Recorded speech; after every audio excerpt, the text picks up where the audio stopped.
Iniciamos então o nosso estudo aqui nesta noite e convidamos nossa irmã Clareci para que nos dirija a palavra do Senhor nesta noite. Por favor, pode orar por nós, Clareci, para dar início ao nosso momento de estudo?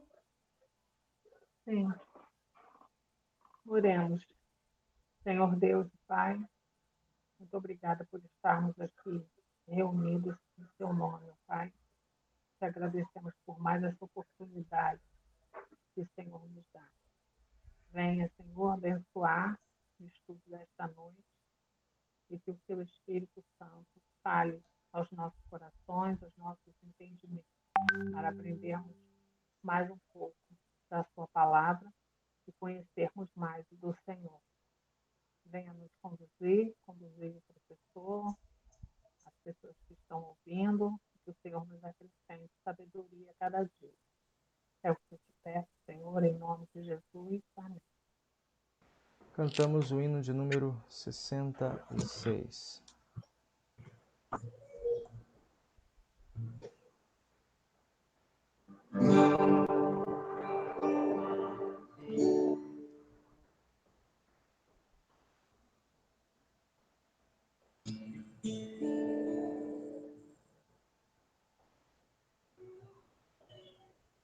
Pode cantar.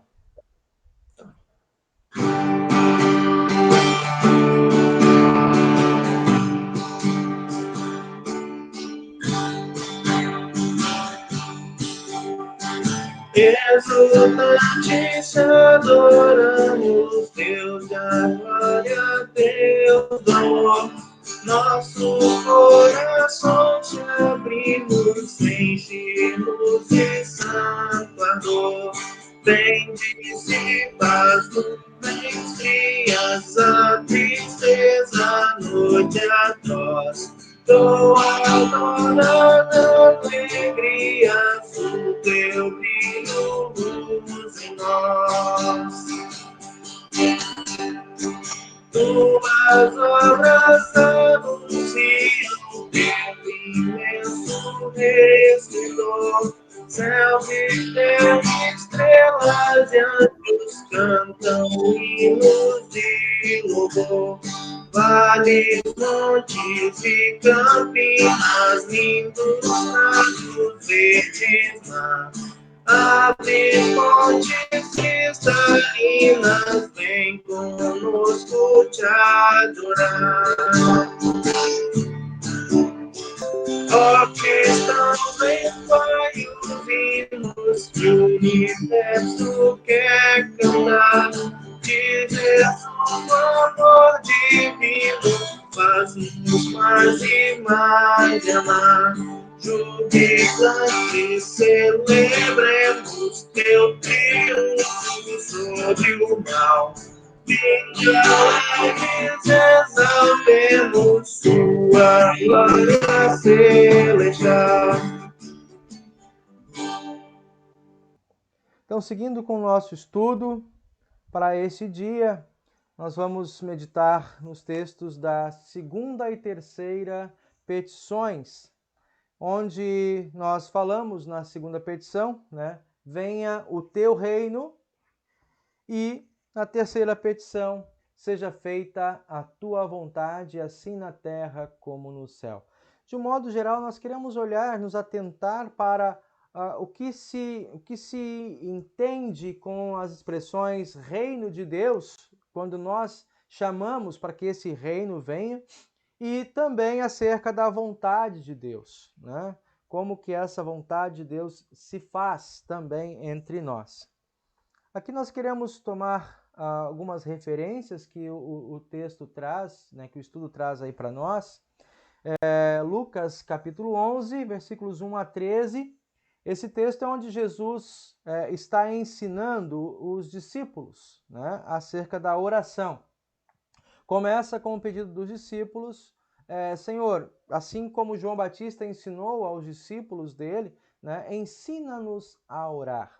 A oração, acima de tudo, é algo que precisa ser aprendido, né? Embora seja um fruto ou um ato, né, natural da fé, né, como fruto da fé, a oração ela acontece de maneira também, como a Bíblia mesmo fala, de maneira direta pelo Espírito Santo, com gemidos chamados gemidos inexprimíveis, né? O que significa isso? Que muitas vezes, sem mesmo nos colocarmos numa posição, numa atitude de oração, o Espírito Santo em nós, né, clama ao Pai. O Espírito Santo é quem move muitas vezes nossa intenção e necessidade para que recorramos ao nosso Pai. Então, mas para além disso, a oração como algo a ser aprendido, né, como um labor da fé cristã, é algo que a gente aprende dia a dia. E começamos desde pequenininhos, quando crianças, nossos pais, né, nos ensinam a orar, aquelas orações que já são, inclusive, extraídas da própria Bíblia, né? Em paz me deito, logo pego no sono, porque, Senhor, só Tu me faz repousar seguro, né? E assim também darmos graças ao nosso Deus em todas as coisas, né? E tudo isso a gente vem aprendendo e depois, quando a gente já está maduro, nós podemos aprender com os próprios salmistas, né, com a própria Escritura, a também entendermos como nos dirigirmos ao nosso Pai. E a oração do Pai Nosso, ela é uma oração por excelência, né, e a gente tem olhado isso nas semanas seguintes. O texto de Marcos 1 fala: a presença de Cristo é a presença do reino de Deus, né? Reino de poder, graça e glória. O Evangelho de Marcos, como um todo, ele apresenta Jesus como o poder de Deus para a salvação do mundo, né? Cristo é a dinamis de Deus. Então, onde Cristo está, ali está presente também o reino de Deus. Quando nós olhamos a distinção entre a comunicação de Jesus e a comunicação que havia antes com João Batista, né? João Batista afirma que o reino de Deus estava chegando, né? Como algo que estava muito próximo. Está chegando o reino de Deus. E quando Jesus inicia o seu ministério, ele já muda, ele repete muito do discurso de João Batista, mas uma pequena alteração, um detalhezinho que é tomado, né? João Batista aponta o reino que está chegando, né? Vem logo, mas é algo que ainda não está nele. E quando Jesus fala acerca do reino de Deus, na sua pregação, ele fala: o reino de Deus está entre vocês. A gente até, na época do seminário, a gente comentava, né, como se Jesus fizesse uma demonstração. João Batista apontasse o dedo para frente, tipo, ali está o reino de Deus, né? Eis o Cordeiro de Deus que tira o pecado do mundo, então eis o reino de Deus entre vocês, arrependam-se, né? Porque está chegando o reino de Deus. E quando Jesus fala, ele fala assim: olha, arrependam-se porque o reino de Deus é chegado entre vós. Então é chegado no sentido de quase como se apontando para ele mesmo. O reino de Deus está aqui, né? E muitos olhavam e não compreendiam, tá? E por fim a gente tem lá o texto de Efésios 1, 9 e 10, a vontade de Deus é que o pecador seja salvo através do seu Filho Jesus Cristo, né? Então seja feita a tua vontade, assim na terra como no céu. Então a vontade que se confirma com Deus, essa vontade já acontecida, né? No caso a vontade da salvação através de Cristo, e às vezes a vontade, colocamos também a vontade de Deus, que são as coisas que nós pedimos como bens e necessidades materiais. Muito bem, vamos dar uma avançadinha aqui. Olhando então para o texto base que nós temos lá no catecismo, que nós aprendemos, né? Venha o teu reino. No catecismo menor, Lutero traz uma explicação, ele faz uma explicação acerca disso. O que é esse reino de Deus que vem quando eu peço, venha o teu reino? Então Lutero diz: o reino de Deus vem, na verdade, por si, sem a nossa prece, mas suplicamos nessa petição que venha a nós também. Tá? Então, em outras palavras, precisa que eu ore a Deus para que o reino dele venha? Ele diz: não. Né? O reino de Deus vem, o dia do juízo vem. Não adianta, digamos, se a terra deixasse, se a igreja deixasse de pedir, de clamar a vinda do Pai, né? Ainda assim, esse dia do juízo viria. Tá? É uma concepção do reino, né? É uma concepção do reino da glória, né? o reino de Deus viria de qualquer modo. Por quê? Porque Deus prometeu. Tal qual ele fez no Antigo Testamento, quando disse que viria o dia em que ele estaria presente, né, com Jesus Cristo, estaria presente como Salvador no meio da humanidade. Então, essa primeira chegada do reino de Deus, que a gente vai ver mais à frente, né, que é o próprio Jesus, aconteceu. A revelia, digamos, do interesse e do apego das pessoas à palavra do Senhor. Cumpriu-se a vontade de Deus lá no passado, né, e Cristo veio no tempo, como diz o texto lá da carta aos Hebreus, né, no tempo certo Deus enviou o seu Filho, tendo ele falado há muito tempo pelos profetas, pelos escritos do Antigo Testamento, falou a nós através do seu próprio Filho no tempo, no cumprimento do tempo. E aí continua dizendo então, mas se ele vem, então como é que o reino de Deus vem a nós? Como é que sucede isso? De que maneira? Esse é interessante, né? Essa pergunta que Lutero traz na explicação ao Pai Nosso, que ele sempre traz uma materialização dessa petição, como ela acontece na vida prática da vida prática cristã. Ele vai dizer o seguinte: quando nosso Pai Celeste nos dá o seu Espírito Santo para crermos por sua graça em sua palavra e vivermos uma vida com Deus neste mundo e na eternidade. Bom, então, quando é que esse reino, ou como que o reino de Deus se faz? Aqui tem uma outra percepção de reino de Deus. Tá? Reino de Deus é o governo de Deus sobre a vida daqueles que confessam o seu nome, que creem na salvação divina. Né? Cristo reina, e nós dizemos, há um reino velado de Cristo sobre o mundo, quando ele impede que o mal tome conta de toda a humanidade. Mas há um governo, né, um reino, digamos, que Cristo realiza por meio da palavra sobre a igreja, sobre cada um de nós que somos parte dessa igreja. Então, quando Cristo reina, ou quando eu peço, venha o teu reino, é como se eu estivesse dizendo, reine sobre mim, reine sobre as minhas decisões, né? Tome lugar nas minhas escolhas, né? Tome lugar nos caminhos que eu pretendo seguir. Então, esse é o ponto que nós estaremos trabalhando aqui. Uma frase aqui que é trazida, né? Assim como o nome de Deus é santo por si mesmo, também o reino de Deus existe sem nós. Assim como o nome de Deus é santo em si mesmo, e não obstante, ou seja, nem por isso, pedimos que seja santo entre nós da mesma forma, também o seu reino vem por si mesmo, sem nossas petições, contudo, nós pedimos que venha a nós, ou seja, que atue entre nós e junto de nós, de maneira que sejamos parte daqueles entre os quais o seu nome é santificado e o seu reino está em vigor. Em outras palavras aqui, nós estamos pedindo para que Deus nos conserve como parte da igreja e aqueles que confessam e proclamam o seu nome e a salvação que ele tem providenciado.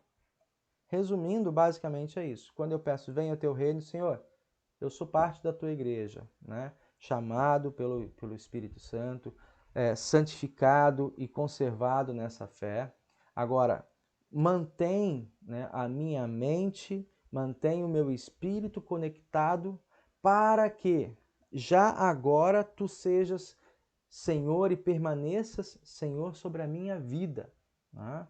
E se eu sou súdito desse Senhor, que as minhas ações não sejam contraditórias àquilo, né, que eu creio. Então, de novo, quando nós falamos já 2 semanas atrás, né, orar o Pai Nosso é, de fato, você viver uma vida coerente com o que você pede.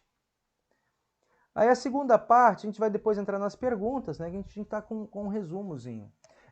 seja feita a tua vontade, assim na terra como no céu. Tá? O que significa isso? A boa e misericordiosa vontade de Deus, na verdade, é feita sem a nossa prece. Mas suplicamos essa petição que seja feita também entre nós. Tá? Então, a vontade de Deus, essa semana nós estamos estudando o Salmo 100, né? Foi um dos salmos, e o salmo deste domingo, nós lembramos no Salmo 100, né? Celebrai com júbilo ao Senhor todas as nações da terra, né? Todos os povos. Por quê?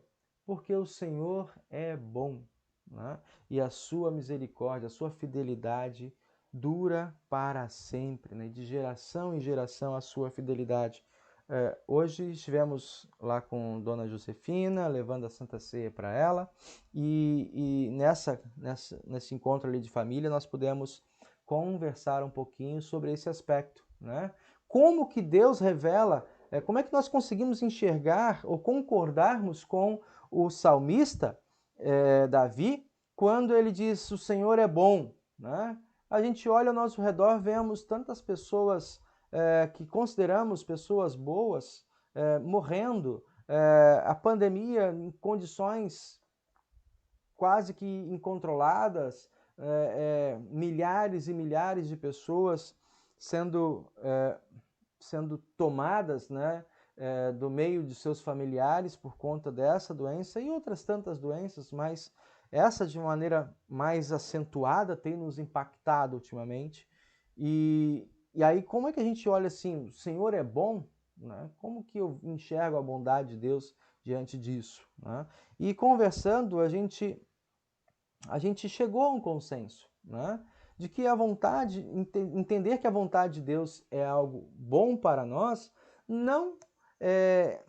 não significa que a maldade seja extirpada neste momento da terra, né? Deus tem a promessa, sim, de que chegará o tempo em que todas as coisas que nos causam dor e lágrimas, né, luto e sofrimento, tal qual vivemos agora, isso nós temos lá em Apocalipse, né?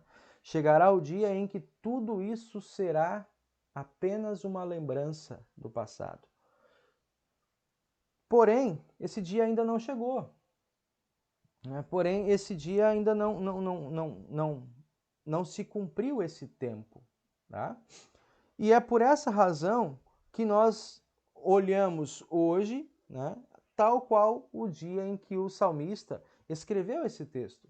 Então, buscarmos enxergar na Escritura Sagrada como que alguém lá, com todos os sofrimentos, com todas as faltas, com toda a falta de recursos que eram muito menores do que nós temos hoje, ainda conseguia enxergar a bondade de Deus, né? E o que nós vimos é que a bondade de Deus, ela supera, né, as maldades, ela supera os sofrimentos quando nós reconhecemos a companhia de Deus, que nos guarda e nos protege e, acima de tudo, nos garante um lugar de amparo, de segurança nos seus braços.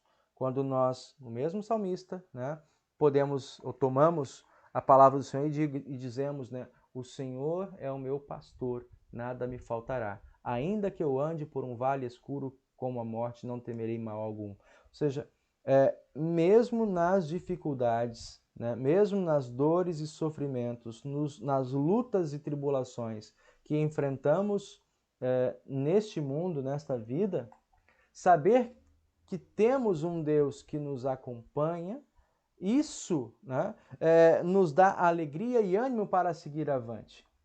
E quando olhamos que boa parte da maldade que existe no mundo é causada por nós ou por pessoas semelhantes a nós, né? Ou seja, então, para eliminar a maldade do mundo, talvez o caminho mais fácil para Deus seria eliminar o ser humano.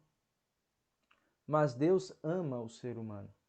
Ama a tal ponto, né, que ele revelou ao ser humano, à humanidade, a sua bondade, quando ele assumiu o lugar daquele que deveria ser julgado. Ele foi julgado no lugar dos seus algozes, né? Ele foi julgado de modo inocente no lugar nosso.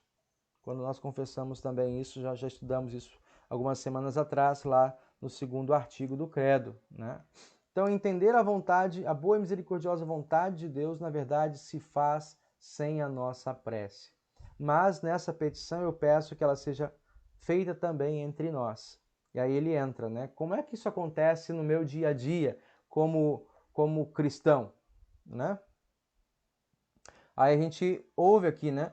Quando Deus desfaz e impede todo o mau conselho e má vontade dos que não nos querem deixar santificar o seu nome, nem permitir que venha o seu reino, tais quais a vontade do diabo, do mundo e da nossa carne. Quando, por outro lado, fortalece-nos e preserva-nos na sua palavra e na fé até o fim, né? Deus está cumprindo a sua vontade. Essa é a vontade de Deus para conosco. Essa, então, está ali dizendo, essa é a sua boa e misericordiosa vontade para conosco. Bom, isso aqui como um resumo dessas duas petições, né?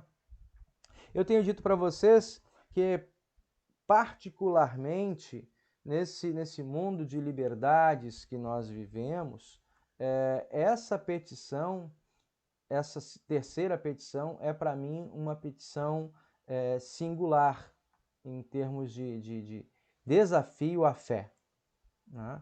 A gente vai conversar um pouquinho mais sobre isso. Deixa eu mudar aqui um pouquinho. Então, a nossa mente, ela não consegue necessariamente acompanhar aquilo que é bom para a gente. Além de nós termos consciência de que nós temos a hereditariedade do pecado, né? Que nós vivemos aqui nesse mundo, que não estamos ainda vivendo ao lado de Deus, como vai acontecer e tal. A gente não tem consciência que muitas vezes aquilo que a gente pensa que é bom para a gente não é. Então, ser feita a vontade de Deus, muitas vezes, não necessariamente contrariando aquilo que a gente quer de bom para a gente, por não saber mesmo o que é, ou para a gente, ou para outra pessoa, qualquer coisa que a gente peça. Nós temos uma mente muito. A gente vê muito isso, a gente, quando é mãe, quando é pai, né? Vê a criança, que ela acha que aquilo dali é necessário, o adolescente acha que precisa daquilo, vai morrer se não tiver aquilo. E a gente fica, ai meu Deus do céu. Isso, diferença de mentes humanas. Imagina uma mente divina para uma mente humana, né? Então, isso me chama muita atenção. E é sempre, tem uma das perguntas que vem ao longo do nosso estudo, mas como que essa pergunta, como que essa petição ela é importante, né? Vai falar sobre a cruz, né?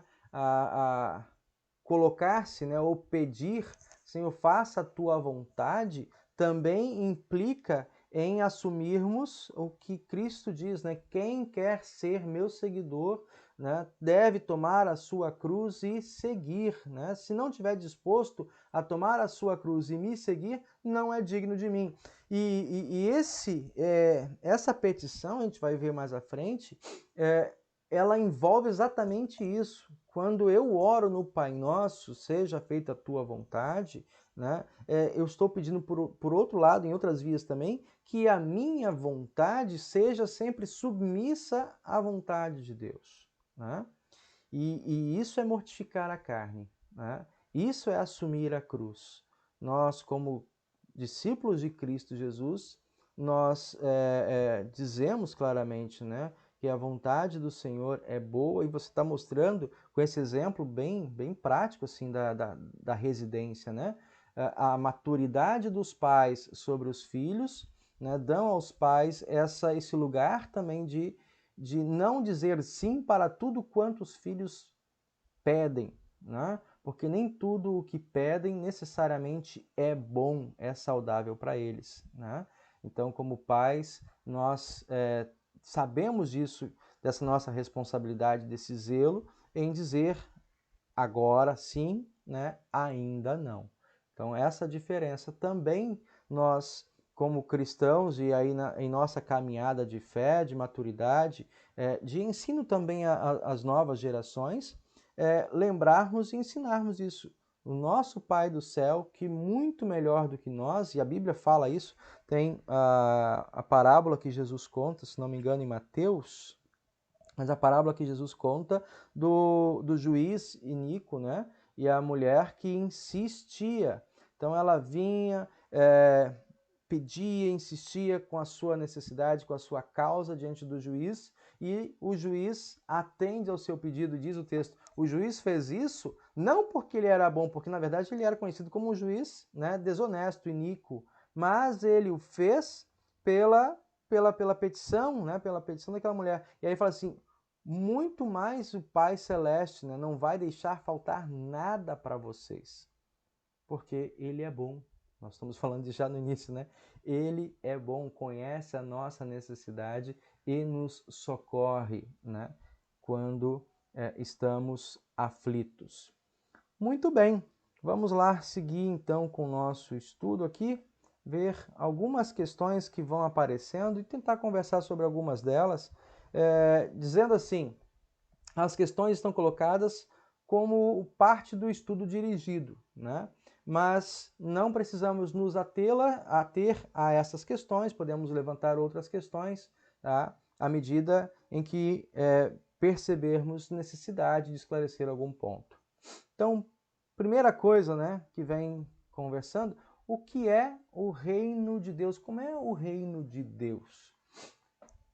Isso os textos dos evangelhos nos dão pistas, né? E aqui a gente está pedindo, né? Venha o teu reino. O que está envolvido? Como é esse reino de Deus? Aí deixa-me pegar aqui a transição.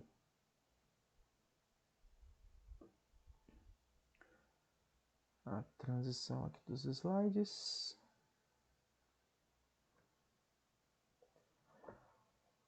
Outra coisa não é senão o que já ouvimos acima no credo, que Deus enviou ao mundo o Cristo, seu Filho, nosso Senhor, para que nos redimisse, libertasse do poder do diabo, nos levasse a Ele, nos governasse como Rei da justiça, da vida e da bem-aventurança, contra o pecado, a morte, a má consciência. Para tanto, nos deu também o seu Espírito Santo que nos convencesse disso mediante a sua santa palavra e por seu poder nos iluminasse, fortalecesse na fé.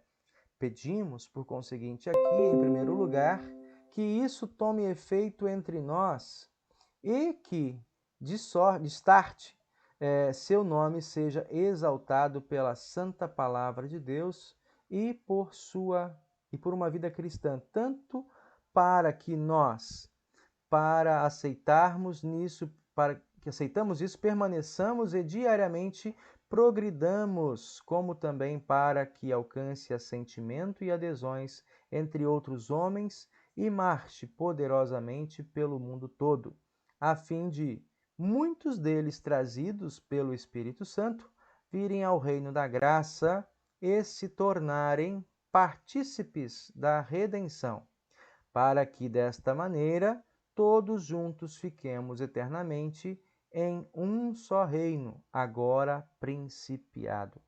Tem muita coisa aqui para a gente entender um pouquinho. Como é o reino de Deus? Diferente do que essa explicação a gente tem, né? Diferente da compreensão comum de reino, por exemplo, qual é o Reino Unido? Quando a gente fala de Reino Unido, nós lembramos todo o espaço demográfico, espaço geográfico, geopolítico, né? Que está sob o governo tanto da Inglaterra como de países aliados, né? Países que estão agregados ali junto com a Inglaterra, né? Por exemplo, o Brasil viveu também um tempo de reinado, em que, embora desse tamanho todo que nós temos de espaço geopolítico, ainda éramos colônia, né?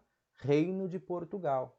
Então, o Reino de Portugal, você entendia todo o espaço geográfico, né, o geopolítico, em que o rei de Portugal detinha o seu poder, a sua autoridade. Quando nós falamos de igreja, o reino de Deus, não podemos pensar desse modo, porque onde está o reino de Deus? No primeiro lugar, está em toda a terra, né? Aquele que fez toda a terra, ele é dono dela. A Bíblia fala exatamente isso. Então, esse primeiro modo de reinar de Deus, em que ele faz chover sobre bons e maus, né? E traz o sol e faz com que a terra dê o seu fruto.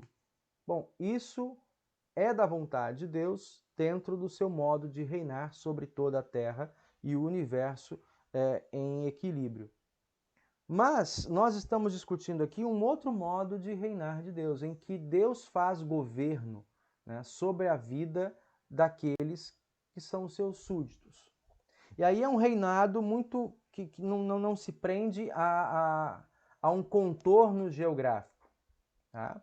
Ele é determinado pelo número de súditos. Aonde tem um cristão, ali Deus está reinando na vida desse cristão. Ali está o reino de Deus presente.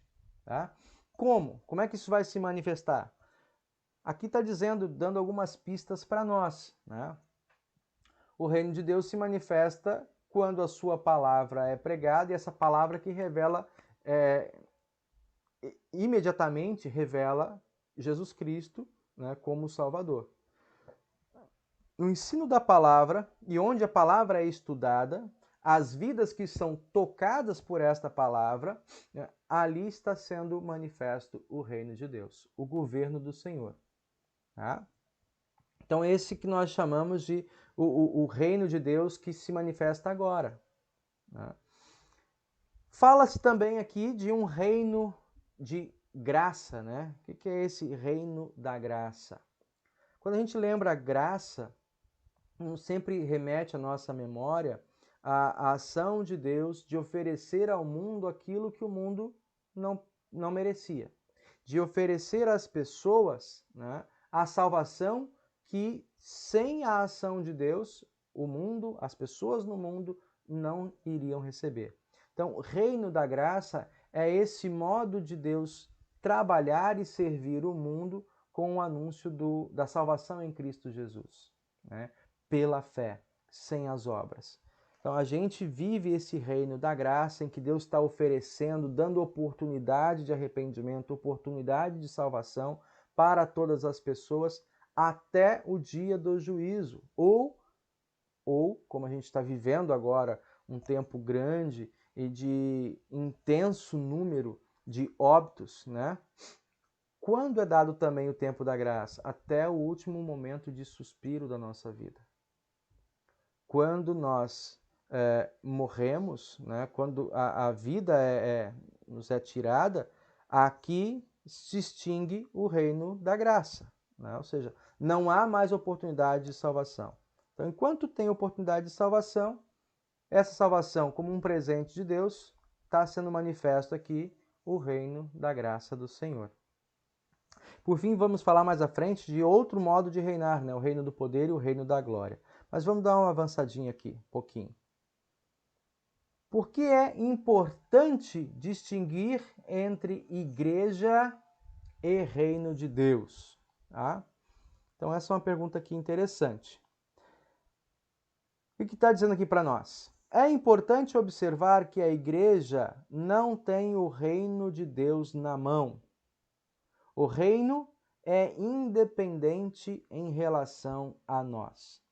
Mas é fundamental que nós nos tornamos súditos deste reino por causa do rei, que estabelece o seu reinado e que nos torna seus súditos. Aqui essa é uma questão que é um pouquinho mais densa assim, para a gente tentar explicar. Distinguir igreja e reino de Deus. Tá? No primeiro momento, para a gente entender o que é a igreja, nós já temos dito. A igreja é a reunião do povo santo de Deus sobre a terra. Né? Então, onde eu identifico o povo santo, ali está a igreja. Esse é um modo de dizer. O reinado de Deus, ou o reino de Deus, é o agir de Deus, que pode ser tanto em benefício deste povo cristão, quanto também em benefício dos não cristãos. E a gente pode até dizer de uma maneira mais intensa, né, que é muito mais em favor destes que não são cristãos. Uma vez que esse agir de Deus, que esse reinar de Deus, ele acontece no meio da igreja, para que aqueles que não estão, aqueles que ainda não fazem parte do reino, possam conhecer, aqueles que ainda não fazem parte da igreja, possam conhecer o evangelho e serem chamados para dentro desse reinado de Deus, para dentro dessa família. Bom, o Richards aí acho que deu uma saidinha ali com o pastor. Queria deixar então para vocês, tem alguma coisa aqui que faça essa expressão aqui seja complicada para vocês? Ou do modo que eu falei está claro, a gente pode avançar?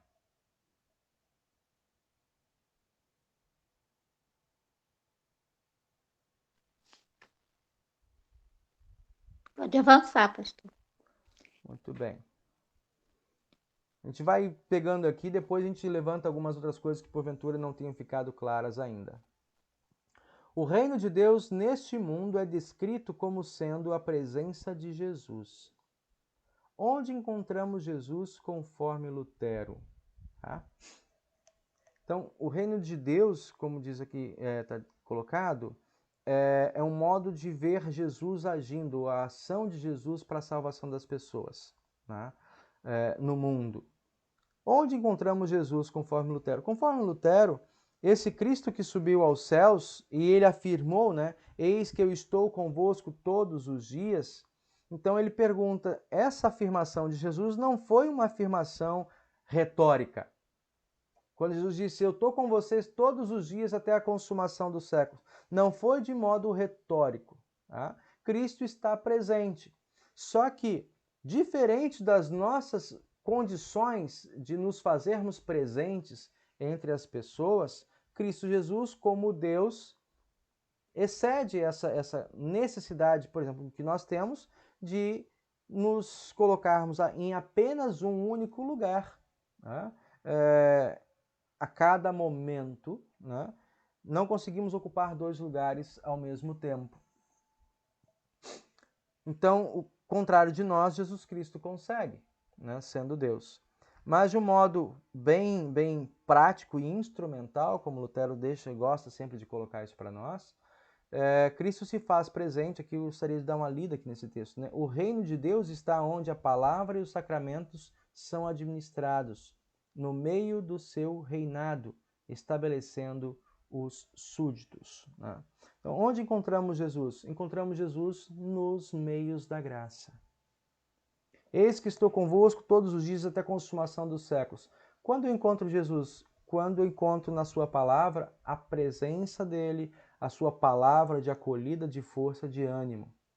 Ou, por outro lado, quando no Santo Sacramento, né, tanto do batismo quanto na Santa Ceia, e eu olho de modo muito especial para a Santa Ceia nesse momento, quando nós ouvimos as palavras de Jesus, né, toma e come, isto é. Essa expressão, o isto é, tanto aponta para aquele elemento que estava ali, o pão e o vinho, né, mas também dá este ar de proximidade. Tá? Aquele que fala, não fala de alguma coisa que está distante, fala de algo que está próximo dele. Então, ele se faz próximo daqueles que estão sendo servidos. Então, isto é, quando Cristo nos apresenta o seu corpo e o seu sangue, ele também se coloca presente ao nosso lado na ceia, no momento do sacramento. Né? Então, ao tomar do corpo e do sangue, o pão e o vinho, eu tenho essa sensação, segundo a promessa de Cristo, segundo a palavra de Cristo, né? Segundo o que ele nos deixa relatado na sua Escritura, de que ali na mesa do altar é como se Cristo estivesse me servindo. Então, nas palavras dele, eu tenho essa proximidade. Cristo me entrega o seu corpo, Cristo me entrega o seu sangue, né? Ele está presente ali na Santa Ceia, na palavra, junto comigo. E desse modo, ele está sendo o Senhor na minha vida. Eu estou me colocando como súdito sob a sua autoridade, né? Sob a sua palavra. Aqui é uma questão talvez mais técnica mesmo, não sei de que modo vocês sentem isso na vida devocional de vocês, né? Conseguem enxergar Jesus Cristo, ou quando vocês oram, se conseguem perceber nas vossas petições essa manifestação de Cristo, né?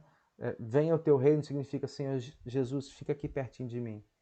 Senhor Jesus, te cola aqui do meu lado, né? Não me deixe me sentir sozinho, né? Ou se porventura eu estivesse me sentindo fraco, me dá mostras da tua presença, da tua companhia. E ele faz isso, né? Faz com prazer, ele faz com prazer. Por isso ele nos manda, nos ordena sempre orarmos e fazermos uso da sua palavra, né, para guiar nossas vidas. Alguma questão aqui? Eu posso avançar.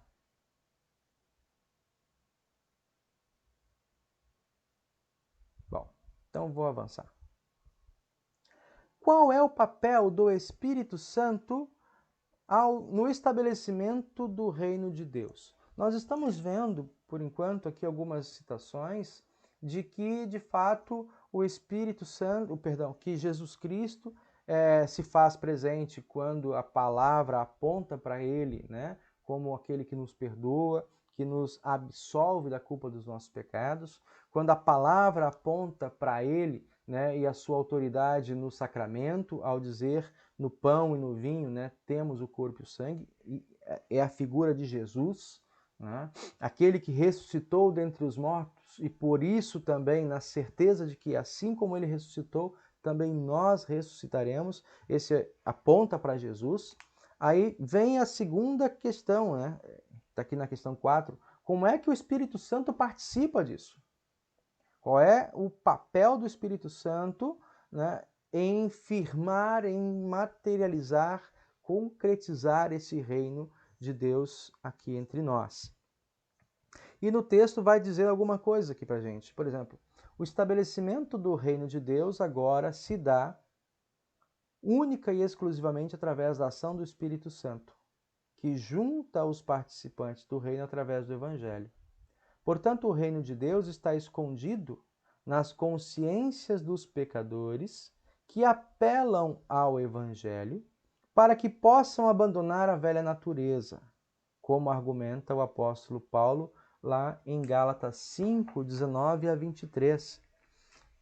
Esse texto, se vocês conseguirem acompanhar aí, eu não coloquei ele para projetar, mas Gálatas 5 é o texto que fala dos dons do Espírito Santo, né? Gálatas capítulo 5, 19 a 23. Diz assim para a gente: Ora, as obras da carne são conhecidas. São prostituição, impureza, lascívia, idolatria, feitiçaria, inimizade, porfias, ciúmes, iras, discórdias, dissensões e facções, invejas, bebedices, glutonarias e coisas semelhantes a estas, a respeito das quais eu vos deixo claro, como já outrora vos preveni, que não herdarão o reino de Deus os que tais coisas praticam. Olha só, de novo o apóstolo Paulo falando aqui. Não herdarão o reino de Deus os que praticam essas coisas que aqui estão relacionadas, não de maneira conclusiva. É bom a gente lembrar isso. Paulo não faz aqui uma declaração conclusiva acerca dos do fruto da carne, né? Dos desejos da carne. Mas ele traz uma lista ilustrativa. Outros desejos, outros sentimentos também podem ser incluídos aqui nessa listagem de Paulo, em Gálatas 5, né? Como desejos que nos vetam do reino de Deus. Tá? Por outro lado, ele vai dizer, no versículo 22, o fruto do Espírito é amor, alegria, paz, longanimidade, benignidade, bondade, fidelidade, mansidão, domínio próprio. E, de novo, aqui também não é uma lista conclusiva, mas ilustrativa. Contra estas coisas não há lei, ou seja, não há impedimento. E os que são de Cristo Jesus crucificaram a carne com as suas paixões e concupiscências. Paixões e desejos, né, dessa natureza humana. Bom, qual o papel do Espírito Santo? Aqui é trazer à nossa consciência que o papel do Espírito Santo é esse que nós estudamos atrás, de nos conservar. Se eu não me engano, isso é até trazido nas próprias palavras de Lutero na explicação dessa petição. Né? O que faz o Espírito Santo para que o reino de Deus esteja e que eu faça parte desse reino? O Espírito Santo me conserva. De novo, né, eu acho que tomando exatamente nessa sequência didática que nós estamos fazendo, entender a importância do Espírito Santo, né, de Deus Espírito Santo, tanto na estimulação à nossa oração, quanto na conservação daquilo que pedimos, tá? Para que eu fique permanente no reino, para que eu faça a vontade do Pai, de novo com Lutero, né? O Espírito Santo me convence, ele me sustenta nessa fé, me fortalece com os sacramentos que apontam para Cristo, né? E me guarda na certeza de que aquela promessa, né, que Jesus fez, eis que estou convosco todos os dias, ela está renovada no meu coração, na minha vida, mesmo que não tenha ninguém do meu lado. Quando eu estou lá no meu quarto, quando eu estou deitando no meu travesseiro, ou quando eu estou numa cama de um hospital, né, quando eu estou isolado, ou às vezes num ambiente inóspito, né, que ninguém pareça me escutar, o Espírito Santo, né, está comigo. E ele me conserva firme neste reino do Senhor. Alguém gostaria de colocar alguma coisa aqui ainda? Ou, se não, eu avanço.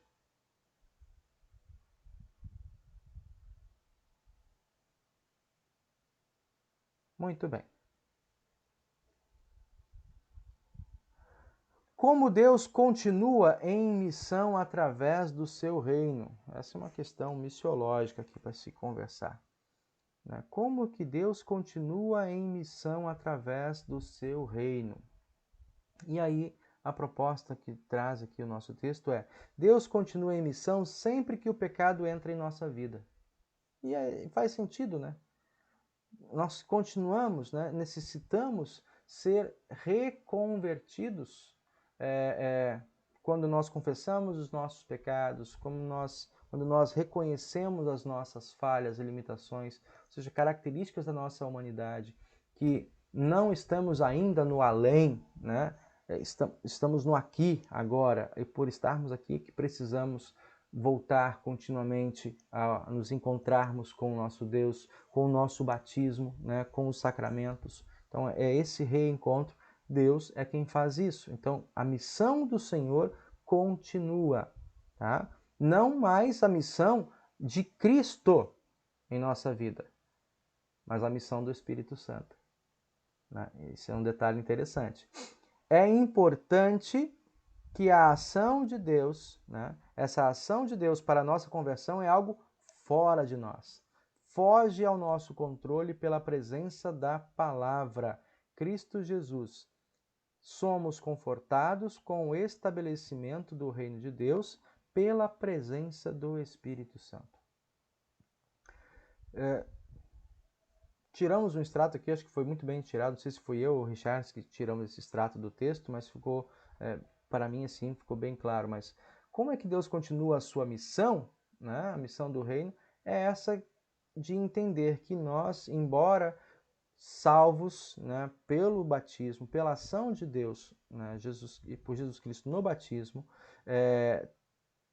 nós ainda assim precisamos ouvir de novo esse evangelho, para que ele não fique como algo distante em nossa memória. E que nós venhamos, né, porventura, a ser apanhados em um momento de fragilidade pelas acusações do inimigo. Tá? Então, quando alguém não está alimentado, né, qualquer bactéria, vírus, né, derruba. O estado de imunidade é baixo, derruba, joga no chão. Tá? Para que nós consigamos combater os ataques das bactérias e vírus em nossa vida, é necessário que nós estejamos bem alimentados, exercitados, né, nutridos, com a nossa imunidade alta. E assim nós conseguimos combater essas forças ou essas bactérias do mal que tentam nos derrubar. Usando essa ilustração, e agora vamos saltar para o campo espiritual. Quem é esse vírus que tenta nos derrubar e jogar no chão e jogar para longe? É o diabo, é a nossa velha natureza. Né? De que maneira nós aumentamos a nossa imunidade? Orando, estudando, participando na comunhão. Né? E a gente poderia dizer assim, mas esses elementos de buscar contato com a palavra de Deus, buscar comunhão com essa palavra e com o Santo Sacramento, né? Estar na presença desse Senhor e recebendo de novo a palavra, os teus pecados estão perdoados. Vai em paz, né? Eu estou contigo, não peque mais, siga em frente. Né? Então, essas palavras de um Deus que continua comigo, repetidas à minha consciência, à minha memória, à minha vida, me sustentam diante de ciladas e artimanhas que o inimigo, o diabo, ou a minha velha natureza, né, a minha própria consciência, por vezes possa tentar me derrubar, não vai ter sucesso, né, por causa dessa palavra do Senhor. Pessoal, estou me fazendo entender? Estou falando muito aqui, não vejo vocês, tá todo mundo aí com fotinho, aí com foto eu não sei se estão bem. Ô pastor, Sim. Essa colocação aí do livro é bem interessante mesmo, porque pelo menos há um entendimento de missão, o que se entende por missão, a gente sempre olha para fora da congregação, ou um lugar que está distante. Esse entendimento de missão no senso comum é sempre isso, é sempre tentar alcançar o que está distante, né? E essa visão, essa colocação, ela vem para olharmos para nós mesmos e também para os membros da nossa própria congregação, porque é aquele velho ditado, né? Para receber visita, a gente tem que arrumar a casa. Uhum. Então, e eu achei muito interessante isso, porque realmente a cada dia o Espírito Santo nos convence que nós somos pecadores e nos convence dos nossos próprios pecados. E isso é a missão também do Espírito Santo.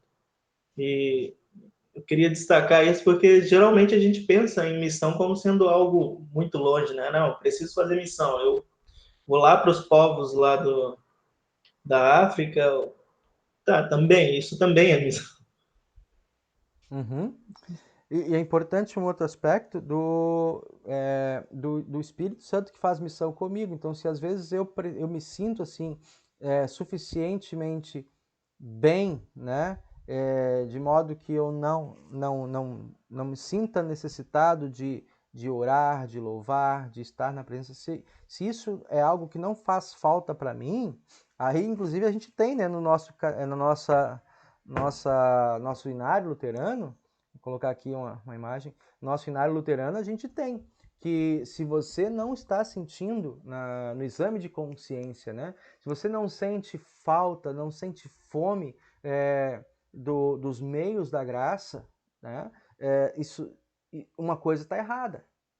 Então é necessário de novo que o Espírito Santo faça missão no teu coração, né? De novo, eu faço essa distinção. A missão de Deus através de Jesus Cristo está feita, está completa, né? Uma vez por todas. Isso está lá em Hebreus, né? O livro inteiro de Hebreus. A missão do Espírito Santo, essa é contínua. E não é que ela seja uma missão incompleta no sentido de ineficaz. Ela é eficaz. Só que é uma missão que ela é perpétua, é contínua, ela se renova, né? Então, os meios da graça, os modos pelo qual ele age para a nossa sustentação na fé, não é nem conversão, de novo, é uma sustentação na fé, estão disponíveis, né? E aí cabe, né, uma vez agora sustentados na fé, buscarmos, né, esses elementos, esses instrumentos que o Espírito Santo, que Deus nos dá. Alguém mais?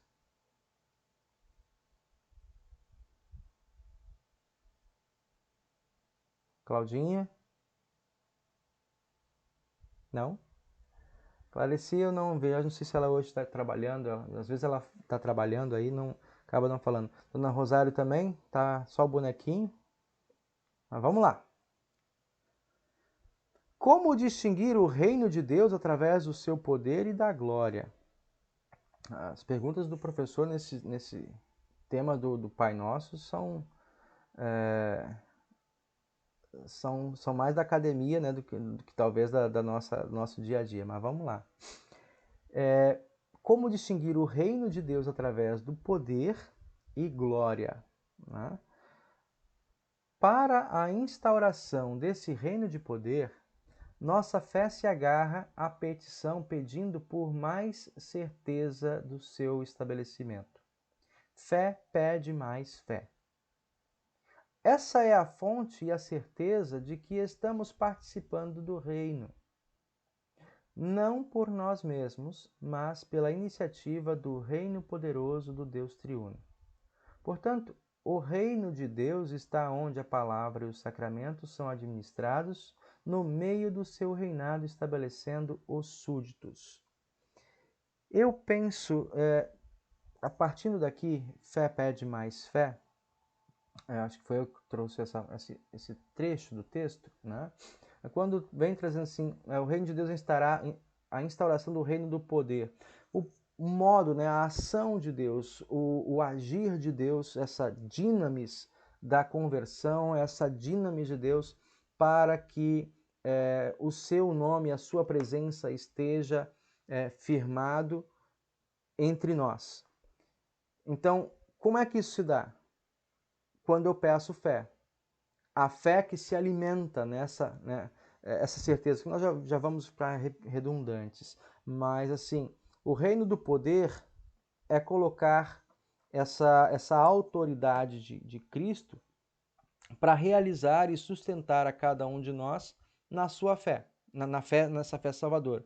O reino da glória, né, o reino da glória, tanto está na glória que Cristo merece, né, a glória que é dada a Cristo, reconhecida nos céus, né, e no mundo dos mortos, como a Bíblia está bem clara diz, né, e ainda que de modo parcial, essa é a questão, o reino da glória de Cristo no mundo é reconhecido de modo parcial, porque é reconhecido e confessado apenas pelos cristãos. O reino da glória de Cristo vai se manifestar plenamente para toda a humanidade no dia do juízo. Quando a Bíblia mesmo fala, né? E todos os olhos o verão. Né? E todos, crentes e descrentes, todo joelho se dobrará e toda língua confessará que Jesus Cristo é o Senhor. Nisso, o mundo inteiro, até entre os que não creem, né, a glória de Cristo Jesus será reconhecida. Manifesta hoje ela está nos céus, manifesta hoje ela está para aqueles que, a Bíblia nos deixa esse testemunho, né? Aqueles que desde os dias de Noé morreram, não confiando na promessa de que Deus enviaria o Messias. Esses viram, quando Cristo desceu lá no mundo dos mortos, o texto lá de 1 Pedro capítulo 3, esses viram que Jesus Cristo de fato é o Senhor. E não adiantou nada, que a gente fala, né? Nada mudou. Continuam na sua agonia, apenas constataram que Jesus Cristo é Senhor para seu próprio desespero e agonia. Nós vivemos o mundo da graça, onde Deus nos permite reconhecer pela palavra essa glória, ser convencido de que esse Cristo de fato está glorificado pelo Pai e que agora também nós queremos glorificá-lo com o nosso testemunho. Então, nós celebramos e glorificamos o nosso Senhor aqui, tá? Mas virá ainda a glória plena de Cristo Jesus, que será confessada por todos os povos da terra, né? O que hoje não acontece plenamente. Tá claro, Richarles?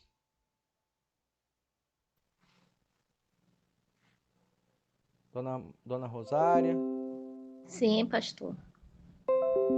Tá.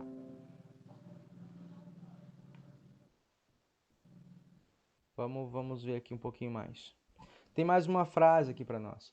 Diz assim: é fundamental não perder de vista o aspecto, enfatiza Lutero. A igreja sempre tem um ainda não. Esse é o ponto. Quer dizer que, para participar do reino de Deus, nós precisamos, até o final de nossas vidas, ouvir o chamado do rei aos seus súditos. Ele quer dizer aqui, com isso, a igreja vive o ainda não. Ainda não estou livre das influências do pecado. Ainda não estou livre das tentações contra a minha carne. Tá? E porque eu ainda estou nessa condição de ainda não, eu preciso pedir para que o Espírito de Deus, para que o reino de Deus, para que Jesus reine sobre a minha vida. Faça, né,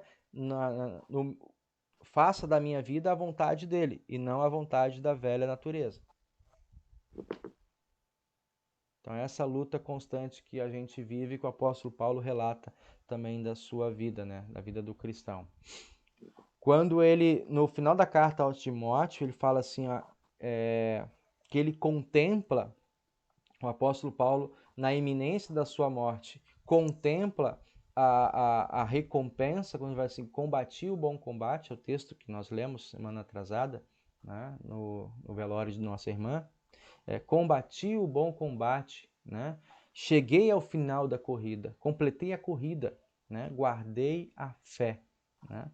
Vou receber a coroa que me está proposta, que já me foi, né, reservada da parte do Senhor. Então, essa consciência de agora, no final da sua jornada, você está de posse daquela coroa da vida eterna. Quem o sustentou ao longo desse período, dessa caminhada, foi Deus Espírito Santo, né? E essa força diante dos desafios e diante das tentações, o apóstolo Paulo certamente pedia nas suas petições: Senhor, venha o teu reino, né? Reina na minha vida.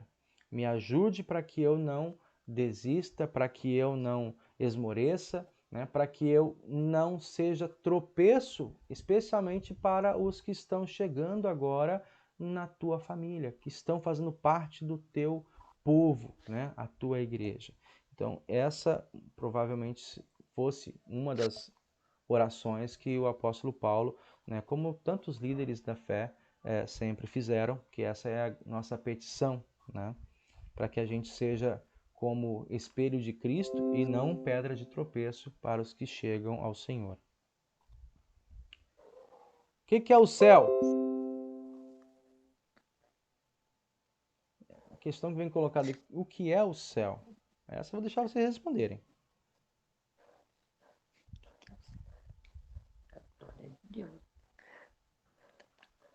Então, Paraíso onde Deus está.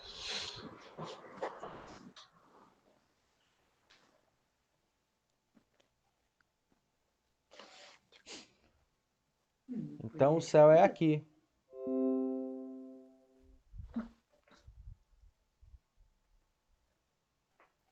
Então o céu é a mesa É um da lugar onde Santa Ceia. Como assim, só pastor? as coisas boas de Deus, só as coisas boas estão. As ruins não existirão mais. Que eu tô pegando com um jogo de palavras do meu companheiro aqui. Tá dizendo, o céu é onde Deus Bom está. advogado ele. É que ele pegou pela outra frase, né? Quando eu explico assim, o que é o inferno? O inferno é onde Deus não está. Aí ele pegou por outro caminho. Então tá, se o inferno é onde Deus não está, o céu é onde Deus está. É, faz sentido. É o ser lógico da coisa. Concordo. Né? Faz sentido, beleza. Mas então significa que o céu é aqui. Então, quer dizer que o céu está na mesa, o céu Ué. está na comunhão. É onde Deus está, ué. O céu está na comunhão da Santa Ceia? Também. O céu está onde 2 ou 3 se reúnem em torno da palavra?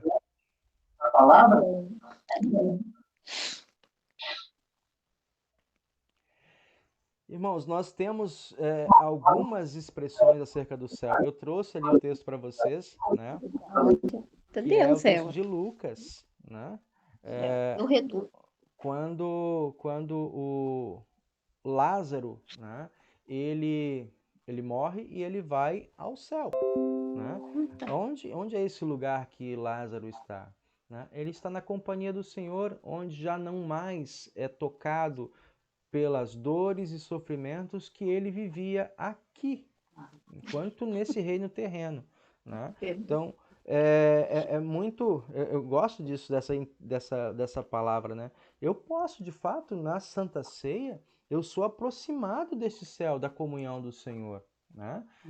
Eu posso viver as alegrias do céu já aqui.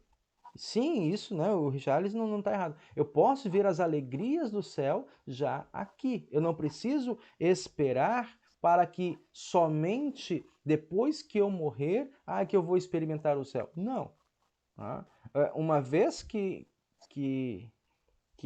eu sou sustentado, somos sustentados, né, na fé, que o Senhor está conosco, né, como a gente mesmo confessou e vem falando agora, o Senhor está conosco e me acompanha todos os dias da minha vida. E nas horas mais difíceis ali, o Senhor, eu sei que Ele está comigo. Quem me sustenta nessa certeza é o Espírito Santo, portanto, é Deus presente comigo. Então, eu posso viver as alegrias do céu aqui, mas isso ainda não é o céu, né? O que remonta ao céu, nós não conhecemos, mas temos uma antevisão, como diz o apóstolo Paulo, né? Temos uma antecipação do que seja, uma vez que a Bíblia nos dá pistas do que é este céu. Né? É um lugar, primeiramente, onde o pecado não habita. E se o pecado não habita, não há mais as influências e dores e mazelas que nos tornam deficientes deste Deus. Né? Nós o temos de maneira plena, constante, né? Onde não há mais Bom, aí nós temos o texto de Apocalipse, né? Não há mais choro, nem pranto, nem dor. Né? Então, essas coisas que ainda nos acompanham, né? De fato nos lembram, e Lutero faz uma explicação disso muito, muito rica com relação ao sacramento do altar. Né? As coisas que nos afetam, que nos afligem, que nos atemorizam neste mundo, atestam para nós que ainda não estamos no céu. Portanto, precisamos tomar parte, né, e uso dos benefícios e dos instrumentos que Deus nos dá para que nós sejamos fortalecidos. Por que Lutero lembra isso? Ele fala assim, se você não está sentindo fome e sede do corpo e sangue de Cristo, né, se você está bem no seu cantinho e não quer se mexer daí, né, veja lá, bota a mão embaixo do teu braço, né? Embaixo da tua axila, vai dizer, toca na tua carne. Você ainda não é, né? Você está sentindo? Tem carne, tem matéria? Tem, então. Você ainda não virou anjo. Né? Os anjos participam, contemplam da presença do Senhor nos céus, né? Se nós ainda não estamos nesse estado, né, precisamos da Santa Ceia. Outra coisa, ele fala, olhem de redor. Vocês veem o que no mundo, ao redor de vocês? Sofrimentos, perversões, catástrofes, né? Então vocês ainda estão no mundo.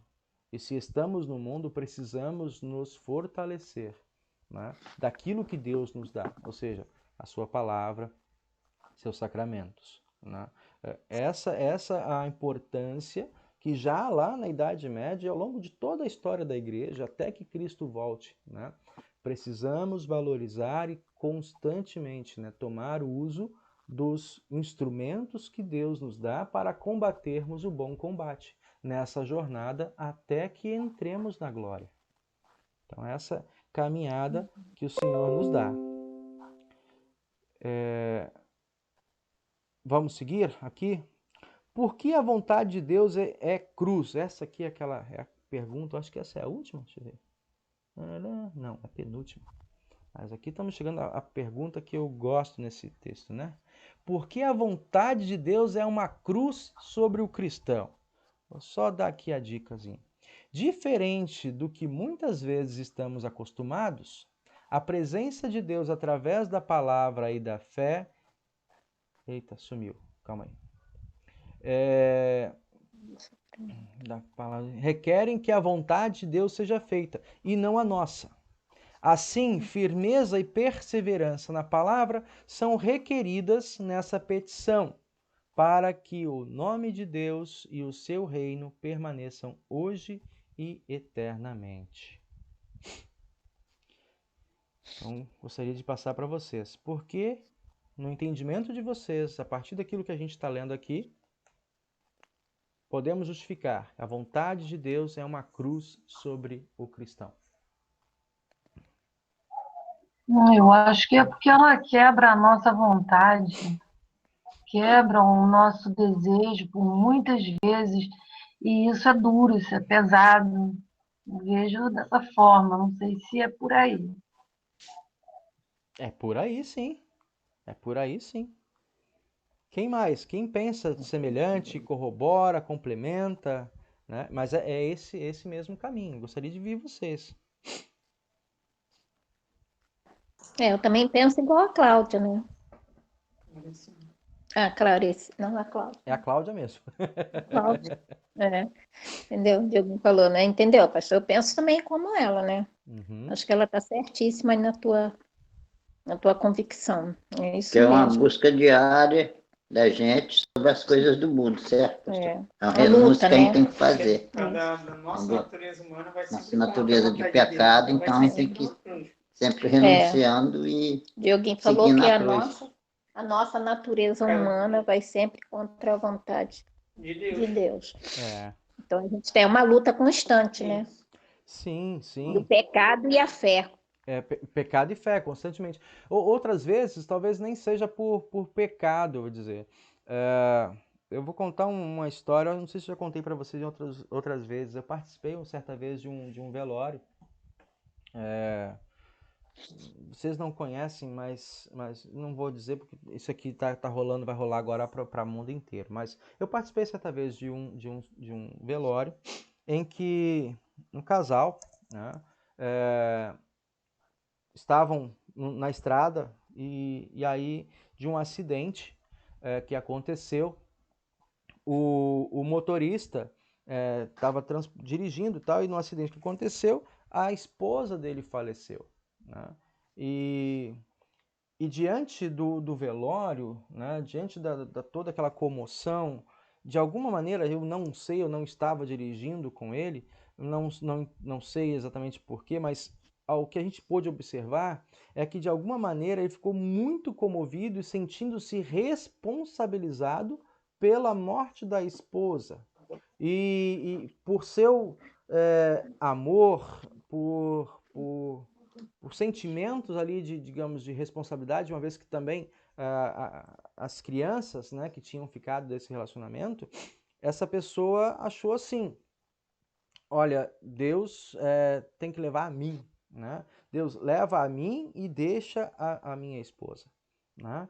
E uma vez que Deus não fez isso, ou seja, Deus deixou ele ainda vivo, né, e levou a sua esposa, aí bateu uma revolta, uma angústia e uma revolta muito grande. Né?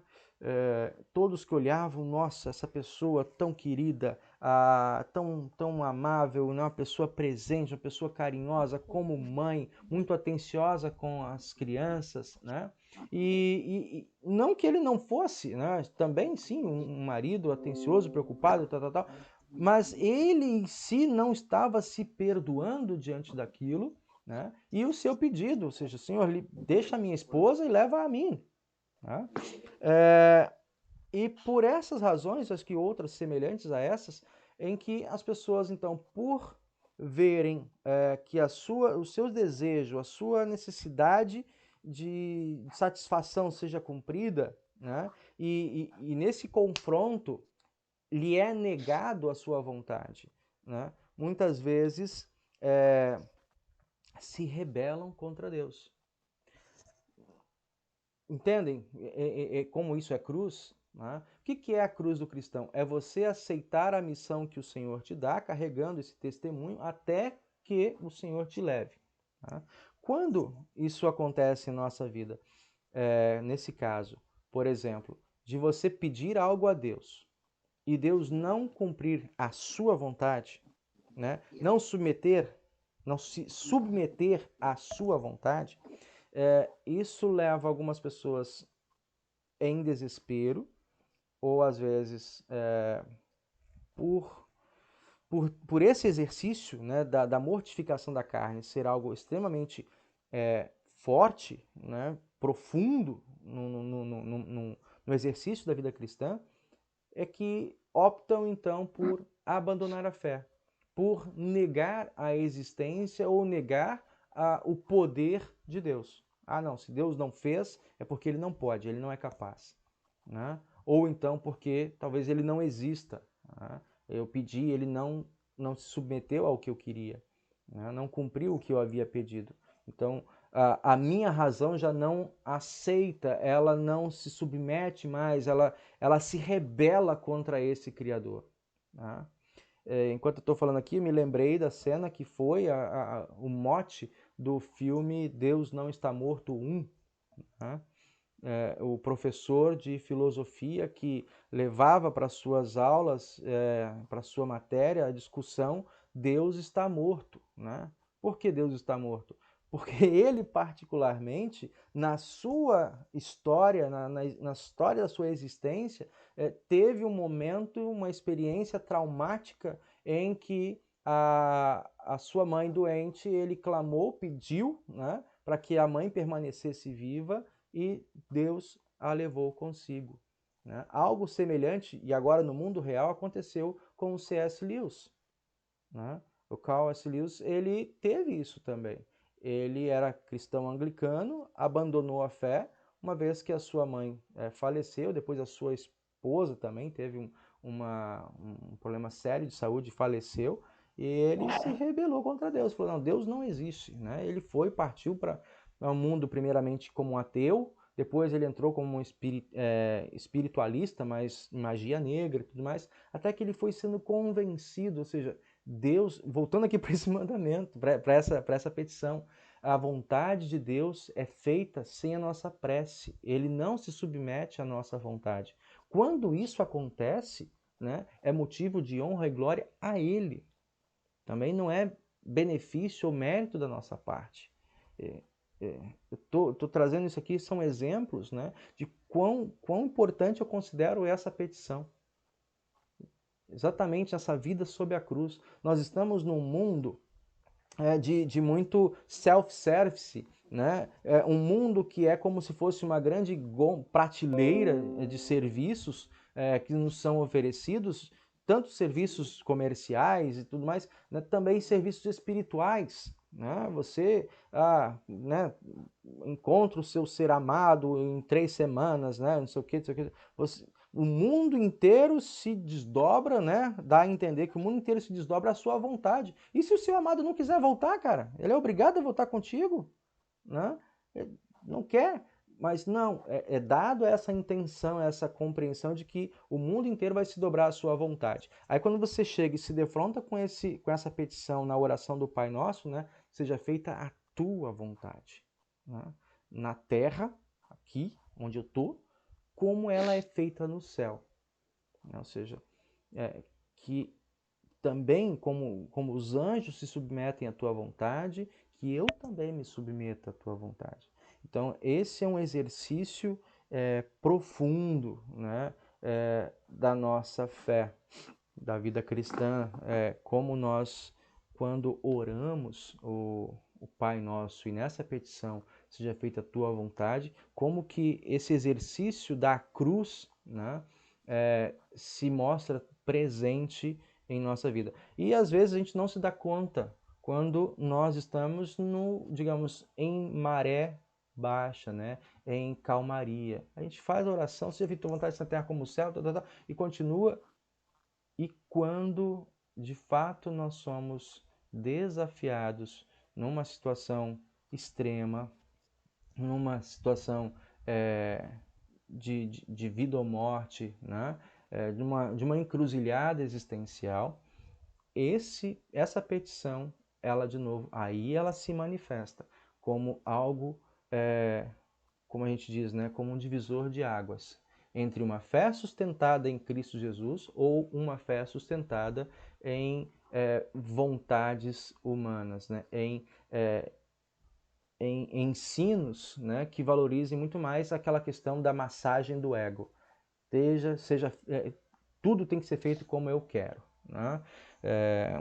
Aquela fé narcisista, né, que o mundo se dobre a mim. Então, é por isso que eu considero esse ponto aqui um ponto muito, muito importante aí do nosso testemunho. Cláudia, eu vi que você quis falar alguma coisa, está aberto o canal. Não, eu fico aqui falando junto contigo. Você falou, eu acho que realmente é um ponto crucial, porque é um ponto difícil da gente enxergar, mas importante demais para a gente viver. Aí eu fico assim, repetindo com você, como se você estivesse me ouvindo. Eu estou vendo vocês. Clareci, estou te deixando hoje em silêncio, Clareci. Gostaria de comentar alguma coisa? Não, hoje eu tô quietinha. Tô só ouvindo, só Muito bem. aprendendo. Gente, Mas pastor, mas pois não, fala eu isso. gostaria, pastor, que é aquilo assim, quando a gente, que nem nós, né, assim, eu, digo por eu, a minha família lá, né, quando nós iniciamos na igreja, então eu creio assim, você ainda não está ali tão firmada na fé, porque tudo isso que o senhor falou e aconteceu comigo aqui, com meus irmãos. Quando minha mãe faleceu, eu fiquei assim, como o senhor falou, desorientada, culpando Deus pela perda dela, por ela ter partido, né? Porque pegou todo mundo de surpresa. Então foi um estágio ali de falta de fé, né? Porque a gente ainda não tinha aquela sabedoria, né? A gente estava recente na palavra, apesar de já ter falado com o senhor isso, que começamos muito cedo, pequeno, depois nos afastamos e tal. Totalmente diferente da partida do meu pai hoje, né? Que eu já com mais amadurecimento na palavra, né? Mais confiante, né? De aprendizado, né? E confiança em Deus que eu tenho hoje, né? O senhor sabe de tudo que eu já passei e eu acho que se fosse atrás, o tempo atrás, eu acho que eu não estaria aqui hoje, né? Porque a fé também remove montanha, né? Então, na minha família aconteceu isso. E eu passei por isso, porque eu fui que fiquei, dos irmãos, foi que ficou mais revoltada na morte da minha mãe. E acabou agora, na partida do meu pai, eu já estava mais firme do que meus irmãos, no entanto, que ele partiu nos meus braços. E eu aguentei ali tudo na fé, porque é a fé que sustenta, né? Sim. Então é isso que eu queria falar, no senhor falando aí do menino aí, né? Essa história do rapaz, Comigo também, aqui na minha casa aconteceu exatamente isso. Na época da minha mãe, eu fiquei muito revoltada, e depois, na morte do meu pai, como eu já estava mais alicerçada na fé, né, já estava mais firme, não foi tudo como Deus queria. E como Ele sempre, né, quer na vida da gente, porque Ele que nos governa, Ele que sabe, né? Entendeu? Uhum, uhum. Gente, nós estamos vivendo ainda um luto, né? Sim. De uma irmã, e nisso foi, né, exigido de um modo mais intenso dos filhos, da família que estavam ali, dos netos, né? Mas também de cada um de nós, nesse sentido, enquanto nós oramos, até o momento em que nós dissemos, Senhor, ainda que não seja o que nós pedimos, né, continue sendo a tua vontade, o melhor para nossa irmã. Então eu tento agora pedir, e aí essa é a nossa petição, Senhor, consola o meu espírito e me dá o entendimento para que a tua vontade, né, faça sentido na minha vida. Às vezes, né, isso é um ponto também muito importante em termos de sentido, ter uma conexão, ter algo que de fato faça, né, traga uma coerência, traga uma sustentação para a nossa vida, né, para os nossos diálogos, para os nossos discursos, então para a nossa convivência, para a nossa como a senhora está trazendo o teu exemplo, né, para a gente continuar em frente, para que eu não fique remoendo uma coisa do passado, né, entendeu? Isso se torne um trauma para mim e possa, inclusive, incorrer no risco de eu abandonar esta fé. Aquela pessoa que eu amo, que partiu, que está no Senhor, está no céu. E a grande vontade dessa pessoa é que eu também a acompanhe para lá no dia em que o Senhor chamar. Agora, eu por rebeldia, né, por rebeldia não, mas no sentido, porque eu não compreendo e isso me leva a uma revolta, né, eu me rebelo e fecho diante de mim o único caminho, o único acesso que me permite no futuro, de novo, me reencontrar em alegria com aquele meu ente querido que está na glória. Né? Então, essa petição que nós precisamos fazer, né? Submeter-se à vontade do Senhor, também é nisso. Quando o meu desejo egóico, né? A minha natureza, que a gente chama de natureza narcisa, que é querer só para mim, né? Tem que ser feito o que eu quero. Então, quando isso é confrontado, que ainda assim eu encontre, né, Deus me dê com o seu Espírito Santo, sabedoria para me manter, me conservar, né, encontrar sentido nessa história, né, diante desse trauma. Né? A gente chama de, na psicologia você vai dizer de ressignificar o trauma, né, ou ressignificar aquilo que te trouxe sofrimento. Na fé cristã é levantar, né, é se apegar de novo, é tomar a cruz e seguir em frente. Né? Richard, está tranquilo, meu irmão? É isso mesmo? Foi o que você aprendeu? Foi sim. Então seguimos em frente, meu parceiro. Por que é importante conectarmos a vontade de Deus com o seu nome e o seu reino? Eu acho que essa aqui eu não coloquei nada, não. Não, vou deixar para vocês responderem. Então, por que é importante conectarmos a vontade de Deus com o próprio nome e com o reino de Deus?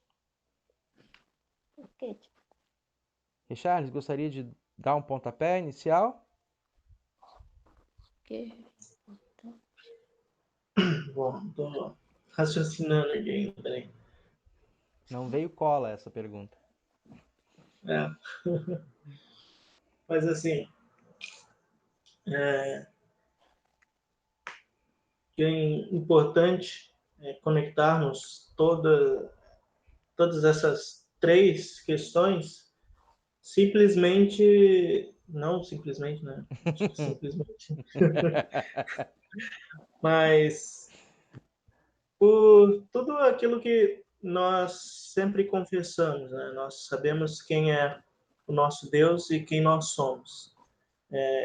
Trago aqui como exemplo um texto de Êxodo, que nós lemos esse final de semana, do povo de Deus chamando o povo de Israel para ser o povo dele. Isso. E aí é interessante aquele versículo quando o povo de Israel responde: olha, diga para Deus que tudo o que ele disser para nós fazer, nós faremos. Uhum. E se você olha a sequência do texto bíblico, Capítulo olha, 21. vem vários capítulos, vem vários capítulos na frente que são as leis de Deus. Mas depois, o primeiro capítulo que fala a respeito do povo é o povo já fazendo tudo o contrário. Não, pois é, por isso que eu já digo no capítulo 21, porque o capítulo 20 nós temos ali, ilustrando a sua história, a sua fala, Moisés sobe o monte, né, Sinai, para trazer os mandamentos, né? E aí o que acontece? 40 dias depois, a histórica, tem a questão cronológica. Quando o povo diz assim, Senhor, tudo que o Senhor mandar nós faremos. Beleza. Moisés sobe o monte de novo, né? Lá em cima, 40 dias ele passa, né? E Deus entrega os mandamentos. Estou tentando aqui achar o texto, né? E aí Deus disse assim, Moisés, desce logo. Oi? Não, desce logo, vai lá embaixo ver aquele povo, porque já Acho que é tá capítulo dando ruim. 32. Já tá dando ruim lá embaixo. Moisés chega e se depara com o povo construindo o quê? Deus está demorando demais, De né? ouro. Moisés não vai descer mais. Vamos construir um bezerro de ouro aqui que a gente resolve o nosso problema. A gente está precisando de um Deus junto a gente. Vamos fazer um bezerro de ouro. Ou seja, não passou nem. Acho que é o quê? 22, 23? Né? A questão do. O bezerro de ouro está no 32. Eu dei uma 32. olhada. Ah, Mas esses vários capítulos são de distância, são para descrever a lei. Então, sim. Debruçando a lei, né? Então, a questão isso. cronológica é que Moisés passou lá, recebeu os mandamentos e ficou 40 dias no monte, no monte Sinai. Né? Então, nesse intervalo de 40 dias, quando ele volta, o povo já havia declinado, já tinha mudado, né? Tudo que o Senhor falar. Ou seja, a vontade humana, por isso que é interessante, a vontade humana, ela é corrupta e limitada de uma percepção, é, ela é curta, de curta duração, né? A gente não consegue ver o que tem amanhã, o que vem depois. Então, se nós tentamos sustentar o mundo em cima da nossa visão, da nossa perspectiva e da nossa vontade, por isso sim, é catástrofe, né? Não é confiável. E o que a gente vê nesse texto que você mesmo está trazendo, irmão, é quando Deus, apesar de saber que o povo é assim, Deus disse assim: olha, eu vou manter a minha parte da aliança. A minha aliança eu conservo com vocês. Se vocês, porventura, né, não forem fiéis, eu permaneço fiel. Né? E aí por isso que a gente olha o sustentáculo da nossa fé e da vontade de Deus sendo boa, não é por causa daquilo que fazemos, é mais por causa do compromisso que Deus tem com a sua palavra. Quando ele então enviou Jesus Cristo, né, esse Cristo, apesar das nossas imperfeições, ele se submete à vontade do Pai e se sacrifica na cruz, né? A ressurreição. Bom, e aí nós temos a descrição. Por que repousar então nas mãos do Pai? Porque a história bíblica, né, já tem nos mostrado que a vontade de Deus é perene, né? Ela é boa permanentemente, né? E que as nossas visões muitas vezes são aí ofuscadas, né?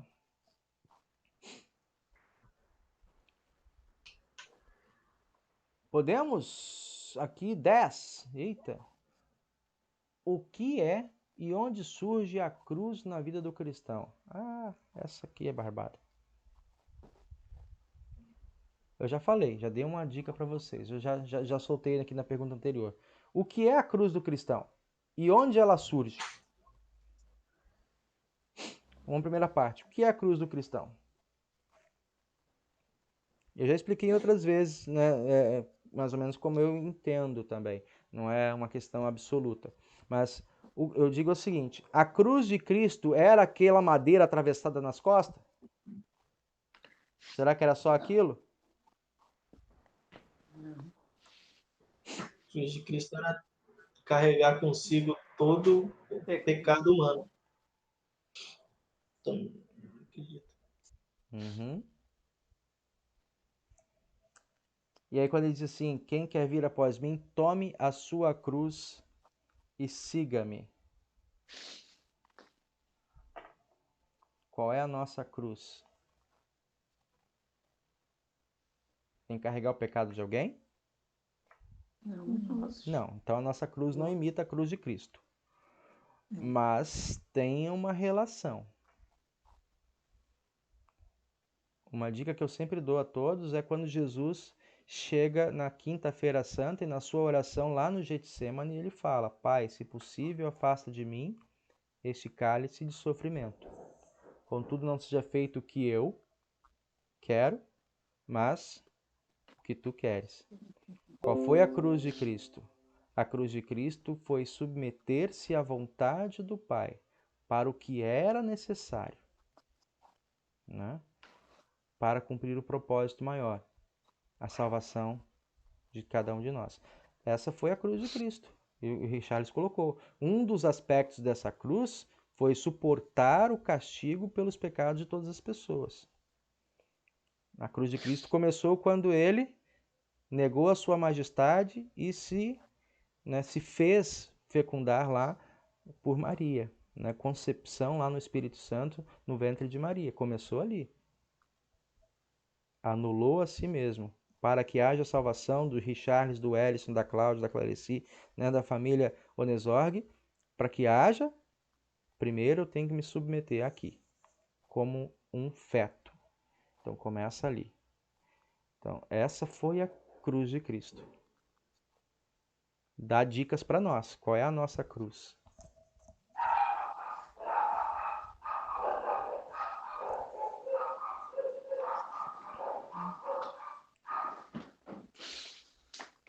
Como é que vocês enxergam a cruz?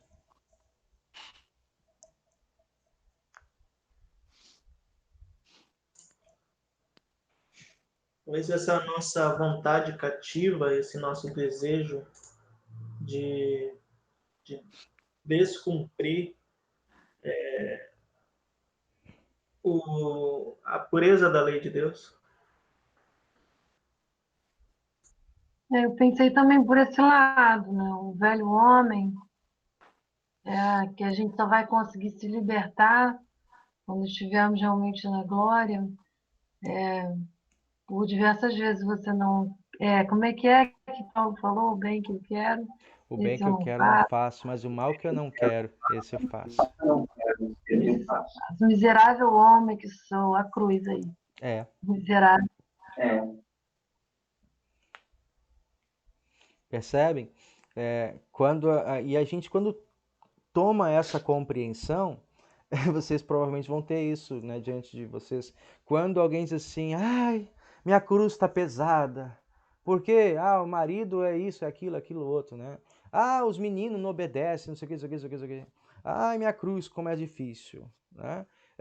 A gente, eu tendo, assim, a perguntar à pessoa, mas o que é cruz para você, né?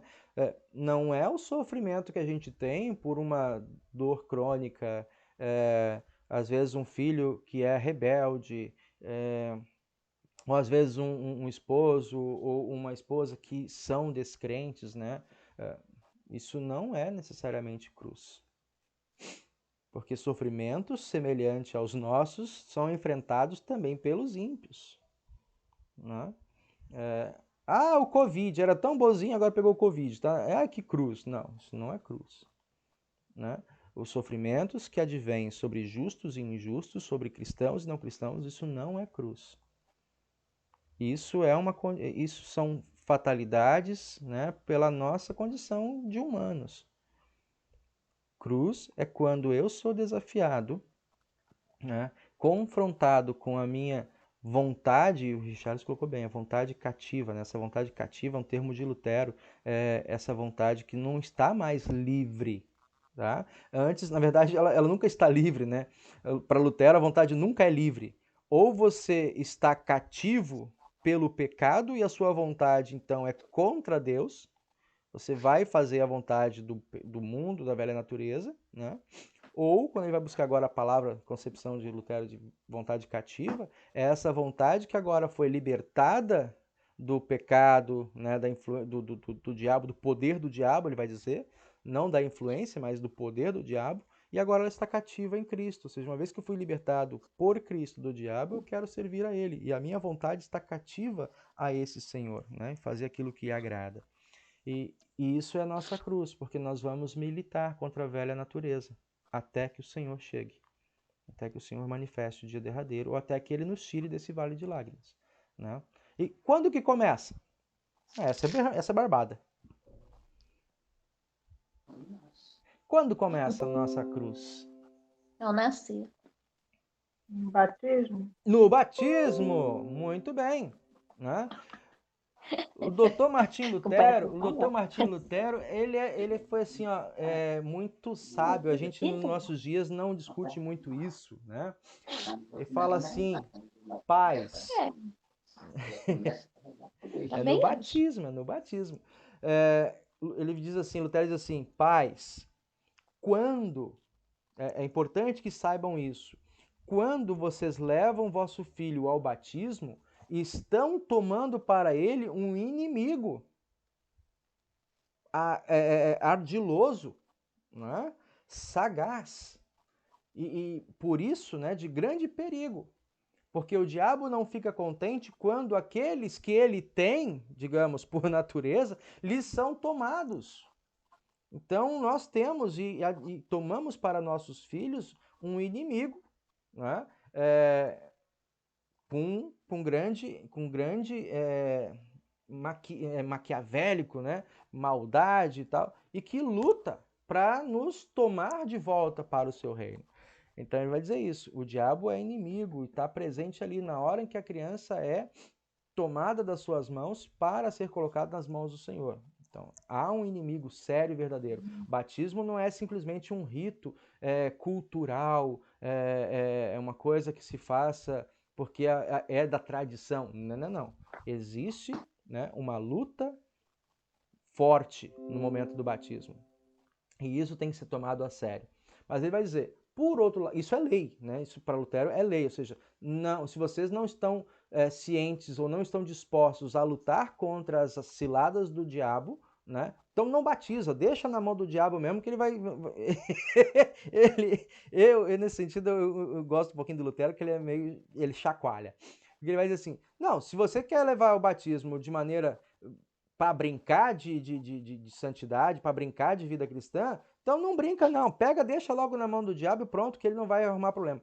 Agora, né, se você não quer deixar o seu filho na mão do diabo, não quer deixar sua geração nas mãos do inimigo, né, então leve a sério o que você está fazendo.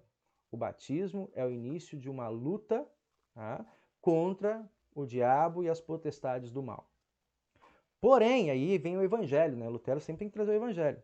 Porém, né, se assegure, né, e se conforte, porque aquele que te toma para o seu reino, ou seja, Cristo Jesus, quando nós batizados adentramos para o reino do Senhor, já venceu o diabo. Né? E lhe dá a certeza de que você não luta sozinho, quando ele diz, eis que estou convosco todos os dias. Então, no batismo começa a nossa cruz de militar entre fazer a vontade de Deus e rejeitar a vontade do diabo ou da velha natureza. Né? E isso é uma luta constante. Perdemos quando achamos que somos suficientes sozinhos. Né? Conquistamos vitórias constantes sempre que nós retomamos ou buscamos a força e a suficiência do nosso Deus. Certo? Certo. Eu gosto demais desse tema, gente. Desculpa me delongar assim, mas eu gosto demais desse tema, especialmente com relação à oração, porque esse é um marco divisor quando nós somos, né, identificados como um corpo cristão chamado protestantes. Né? Muitos pensam, luterano não é católico, então é do ramo protestante, ou seja, é da outra metade do conjunto de igrejas, né? E aí nós vemos no conceito neopentecostal, especialmente, esse ensino, e aqui no Rio de Janeiro a gente vive um grande um número de igrejas, né, do segmento neopentecostal que tem trazido esse ensino recorrente de que nós, para sermos atendidos, temos que determinar para Deus, temos que gritar com Deus, temos que impor o nosso querer e que Deus vai se submeter à nossa vontade. E se Ele não faz o que você quer, de novo, né, massagear o nosso velho Narciso, né? Se Deus não faz é porque você não tem fé suficiente, você não fez o sacrifício suficiente. Então, esse tipo de ensino que está disseminado, né, precisa ser combatido. E não adianta vir o pastor Erison ou o Richarlis sozinho. Né? A igreja cristã, e a gente está fazendo isso, com medida que a gente compartilha o conhecimento e dá oportunidade para que vocês sustentem as vossas convicções na palavra de Deus, né? E aqui, olhando para a oração, a gente possa orientar também, apoiar especialmente as pessoas que, como eu falei nesse exemplo, né, que eu citei hoje. Ora, se Deus não se submete à minha vontade, né, e aquilo que aquele orientador religioso lá me trouxe, né, eu acredito, porque, lógico, faz, né, eu quero fazer a minha vontade, meu ego, a minha natureza quer que a minha vontade prevaleça. Então, se Deus não se submete a mim, ou Deus não existe, ou ele não é todo poderoso. Né? E isso é um mal muito frequente em nossos dias, né? Entre as igrejas, não vou nem... neopentecostais, mas isso dissemina, né? Tem luterano que liga a televisão e só assiste, só entende o que é igreja, né, pela televisão e às vezes carrega o nome sou luterano, mas no seu testemunho está muito longe da confessionalidade luterana. Então é esse ponto que eu quero tratar. Precisamos tratar o coração dos que estão de casa para que nós possamos repartir esse conhecimento, né, firmados no ensino da palavra do Senhor acerca da oração e das nossas petições. Muito bem. Nós encerramos aqui a última estrofe que ele traz aqui, a estrofe do hino Castelo Forte, né? Por fim, ali, o verbo eterno ficará, sabemos com certeza, e nada nos perturbará com Cristo por defesa. Se vierem roubar os bens, vida e olá, que tudo se vá. Proveito não lhes dá. O céu é nossa herança.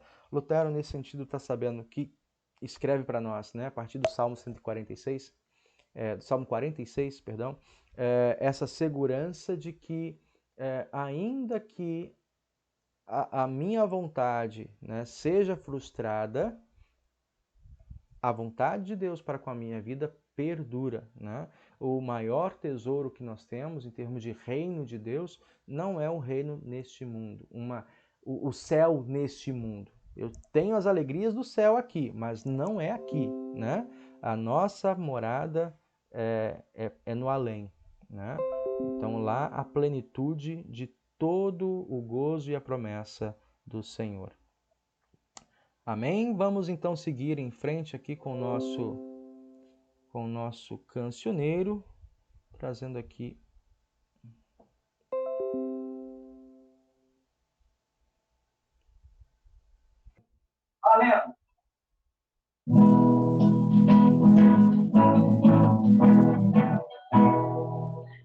Que segurança sou de Jesus, eu já desfruto o brilho da luz, sou com Jesus, Deus de Deus, Ele me leva à glória de Deus, canta minha alma, canta o Senhor.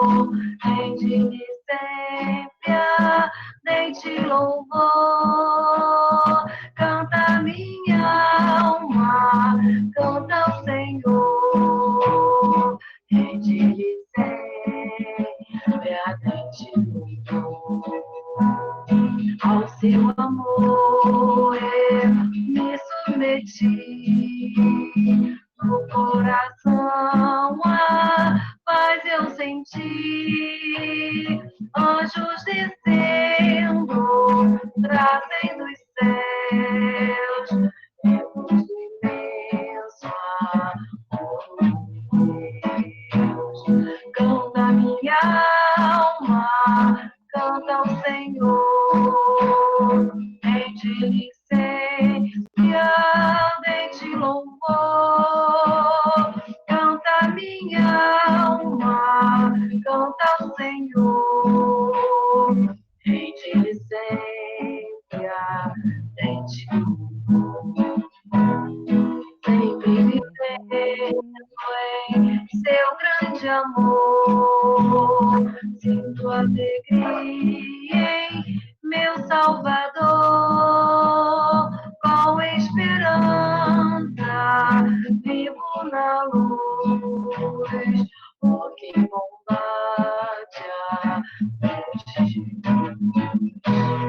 canta minha alma, canta ao Senhor, em diligência, em te louvor. Canta minha alma, canta ao Senhor, em diligência, em te louvor. Amém. Muito bom, meus irmãos. Chegamos ao final do nosso estudo. Richarles, poderia pedir a você se gostaria de nos conduzir em oração?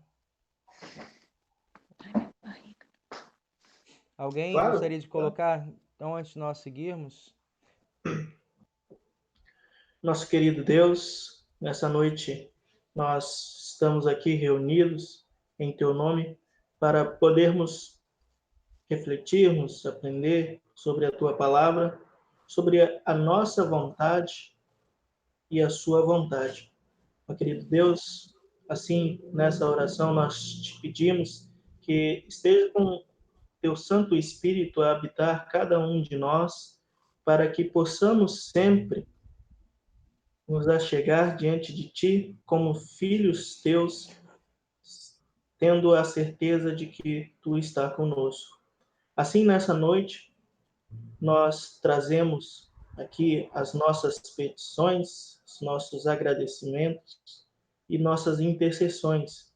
Sim, nós oramos pelos nossos irmãos que estão precisando tanto de apoio em momentos complicados que vivem com sua saúde e também com saúde de familiares e por estarem também lutados por entes queridos ou amigos. Assim nós lembramos o Ionar, o Juarez, o Rogério, que passam por momentos delicados com a sua saúde, sendo por Covid ou por outros agravantes de sua saúde, nós colocamos aqui a nossa intercessão por eles. Também lembramos da família Silva Fernandes, da família do nosso presidente da congregação de Caxias e Campos Elíseos, que também estão submetidos a esse vírus que agravam também a sua saúde. Por isso, nosso querido Deus, nós lembramos aqui a todas as pessoas que nesse momento passam por agravantes em sua saúde, seja devido ao coronavírus ou também outras enfermidades que nos afetam, pois a nossa saúde, o nosso corpo é frágil, tanto um vírus pequeno pode nos derrubar, quanto algo que vai além da nossa compreensão. Por isso, querido Deus, esteja com essas pessoas e seus familiares, dando força para que possam passar por esse momento complicado, seja na recuperação ou também num momento difícil como a perda para nós. E assim nos console, caso venhamos a perder um ente querido e um amigo, nos console com a certeza da salvação, com a certeza da vida eterna, para que, tendo essa certeza, possamos nos alegrar ao encontrarmos com cada um desses nossos entes queridos e irmãos na fé em teu reino celeste. Assim, nós agradecemos porque nos dá a fé, porque nos dá tudo o que é necessário para a manutenção do nosso corpo e do nosso planeta. Agradecemos